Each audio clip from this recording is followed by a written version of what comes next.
Right. ఇక జూబ్లీహిల్స్ ఉప ఎన్నిక అభ్యర్థిని బీఆర్ఎస్ పార్టీ ప్రకటించింది. మాగంటి గోపీనాథ్ సతీమతి సునీతను జూబ్లీహిల్స్ ఉప ఎన్నికకు బీఆర్ఎస్ నుంచి అభ్యర్థిగా బరిలోకి దించబోతోంది. ఇటీవలే అనారోగ్యంతో మాగంటి గోపీనాథ్ మృతి చెందారు.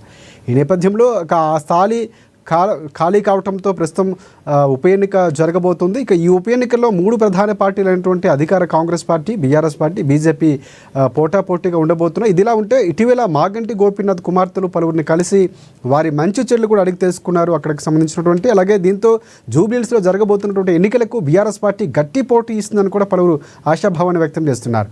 ఇదే అంశానికి సంబంధించి పూర్తి అప్డేట్స్ అందించేందుకు మా ప్రతినిధి భవిత మనకి లైవ్లో సిద్ధంగా ఉన్నారు. భవిత, చెప్పండి, ప్రధానంగా ఉప ఎన్నికకు సంబంధించి మూడు పార్టీలు చాలా కీలకంగా అభ్యర్థుల ఎంపికకు సంబంధించి పోటాపోటీగా కసరత్తులు చేస్తున్నాయి. సానుభూతికి సంబంధించినటువంటి మళ్ళీ ఆ మంత్రంతోనే బీఆర్ఎస్ పార్టీ వెళ్తుంది. సో అక్కడ ఎవరైతే వాళ్ళ భార్యను ప్రకటించిన తర్వాత పరిస్థితులు ఎలా ఉంటున్నాయి, పూర్తి అప్డేట్స్ ఏంటి మరి?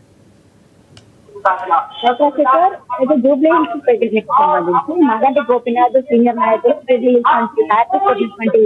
వ్యక్తులలో మాగంటి గోపీనాథ్ కూడా ఒక. అయితే మాగంటి గోపీనాథ్ ఆరోగ్య పరిస్థితులు బాగాలేక అకాల మరణం చెందడం తెలిసింది. అకాల మరణంతో జూబ్లీహిల్స్ ఉప ఎన్నిక అనివార్యమైంది. గత కొంతకాలంగా కూడా జూబ్లీహిల్స్ అయితే ఎమ్మెల్యే ఉన్న మాగంటి గోపీనాథ్ మరణం తర్వాత అక్కడ ఉప ఎన్నిక వస్తున్నప్పటి నుంచి కూడా పార్టీలకు ఖచ్చితంగా ప్రతి ఒక్క పార్టీకి కూడా పూర్తి స్థాయిలో జూబ్లీహిల్స్ ఒక సవాల్ గా తీసుకుంది. జూబ్లీహిల్స్ ఉప ఎన్నిక పైన పూర్తి స్థాయిలో కసరత్తు చేస్తుంది. ఒకవైపు కాంగ్రెస్ అధికార పక్షంలో ఉన్నటువంటి కాంగ్రెస్ అధికారంలో మనం ఉన్నాం కాబట్టి ఇప్పటికే పూర్తి స్థాయిలో గ్రేటర్ కావచ్చు, ఇటు రూరల్ సంబంధించిన కాంగ్రెస్ పార్టీ పూర్తి స్థాయిలో విజయం సాధించినప్పటికీ అర్బన్ విషయానికి వస్తే మాత్రం ఇక్కడ కూడా కాంగ్రెస్ పార్టీ ఒక సీట్ కూడా సాధించలేకపోయింది. అయితే ఈ నేపథ్యంలోనే ప్రస్తుతం మనం అధికారంలో ఉన్నాము. ఎందుకంటే మొన్న గతంలో వచ్చినటువంటి కంటోన్మెంట్ ఉప ఎన్నికల్లో కూడా కాంగ్రెస్ పార్టీ విజయం సాధించింది. అయితే ఈ జూబ్లీహిల్స్ ఉప ఎన్నిక మాత్రం పూర్తి స్థాయిలో ప్రతి ఒక్క పార్టీకి ఒక సవాలే అని చెప్పేసి మనం చెప్పాలి. అయితే ఉప ఎన్నిక చెప్పేసి వార్తలు వచ్చినప్పటి నుంచే పూర్తి స్థాయిలో కాంగ్రెస్ పార్టీ దానిపైన ఫోకస్ చేసింది.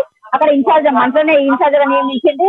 ప్రతి బూత్ కూడా ఇన్ఛార్జ్ నియమిస్తూ అక్కడ పూర్తి స్థాయిలో ప్రచారం చేసిన నేపథ్యం అయితే కనబడుతుంది. అయితే దానికి అనుగుణంగా ఒకవైపు అధికార పక్షంలో ఉన్నామో ఖచ్చితంగా జూబ్లీహిల్స్ సీట్ కొట్టాల్సిందని చెప్పేసి కాంగ్రెస్ పార్టీ భావిస్తుంటే, జూబ్లీహిల్స్ కాకుండా అర్బన్ ప్రాంతంలో ఉన్నటువంటి ప్రతి ఒక్కరు కూడా అంటే కాంగ్రెస్ పార్టీని విస్మరించారు. బీఆర్ఎస్ కే ఓటేసి బీఆర్ఎస్ ప్రతి ఒక్క నియోజకవర్గంలో కూడా బీఆర్ఎస్ నాయకులు ఉన్నారు. కాబట్టి ఈసారి జూబ్లీహిల్స్ ఉప ఎన్నికల్లో కూడా ఖచ్చితంగా ఒకవైపు సానుభూతి పరంగా మనం చూడొచ్చు. అలానే సిట్టింగ్ సీట్లు ఖచ్చితంగా కైవసం చేసుకోవాలని చెప్పేసి కూడా దానికి అనుగుణంగా ఇప్పటికే బీఆర్ఎస్ కూడా దానికి అనుగుణంగానే అదే స్థాయిలో ప్రచారం చేయడము, అక్కడ ఉన్న నియోజకవర్గ ప్రజలను కలవడము, ఇప్పటికే బూత్ స్థాయి కార్యకర్తలతో కూడా సమావేశాలు నిర్వహించడము, అక్కడ కూడా పూర్తి స్థాయిలో బీఆర్ఎస్ ఫోకస్ చేసింది. ఖచ్చితంగా సిట్టింగ్ స్థానాన్ని కోల్పోకూడదు. ఇప్పటికే పూర్తి స్థాయిలో అసెంబ్లీ ఎన్నికల నుంచి కూడా బీఆర్ఎస్ చతికిల పడిపోతున్నటువంటి విషయం మనం చూస్తూ వస్తున్నాము. ఇటు ఎమ్మెల్సీలో కనీసం అభ్యర్థులను నిలబెట్టకపోవడం, అసెంబ్లీలో అధికారాన్ని కోల్పోవడం, తర్వాత వచ్చినటువంటి పార్లమెంట్ ఎన్నికల్లో కూడా జీరో స్థాయికి పడిపోవడం, ఇదంతా కూడా బీఆర్ఎస్ కి కొంత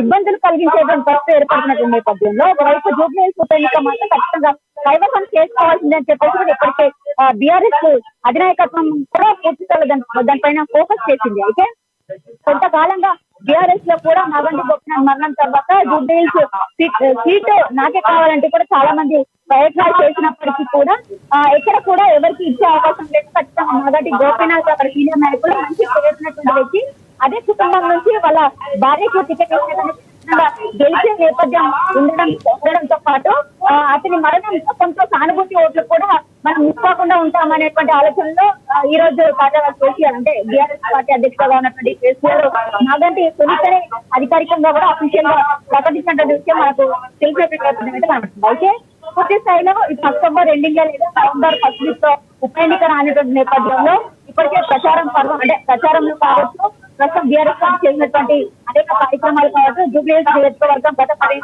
పార్టీ చేసినటువంటి అన్ని అంశాలతో పాటు కాంగ్రెస్ పార్టీ అవలంబిస్తున్నటువంటి విధానాలు కావచ్చు, కాంగ్రెస్ పార్టీ ఇచ్చినటువంటి హామీలు నెరవేర్చలేదు అనే అంశాన్ని కావచ్చు పూర్తి స్థాయిలో ప్రజల్లోకి తీసుకెళ్తూ ఖచ్చితంగా ఆ సిట్టింగ్ సీట్ ని కైవసం చేసుకోవాలి. అంతేకాకుండా మాగంటి గోపీనాథ్ మరణంతో కూడా తన భార్య పైన కొంత సానుభూతి కూడా చూపించేటువంటి అవకాశం ఉంటుంది. కాబట్టి బీఆర్ఎస్ పార్టీ మాగంటి గోపీనాథ్ భార్య సునీతని బీఆర్ఎస్ అంటే జూబ్లీహిల్స్ నుంచి మరొకసారి బరిలోకి దింపుతున్నటువంటి నేపథ్యం అయితే కనబడుతుంది. Right, thanks for updates Bhavitha.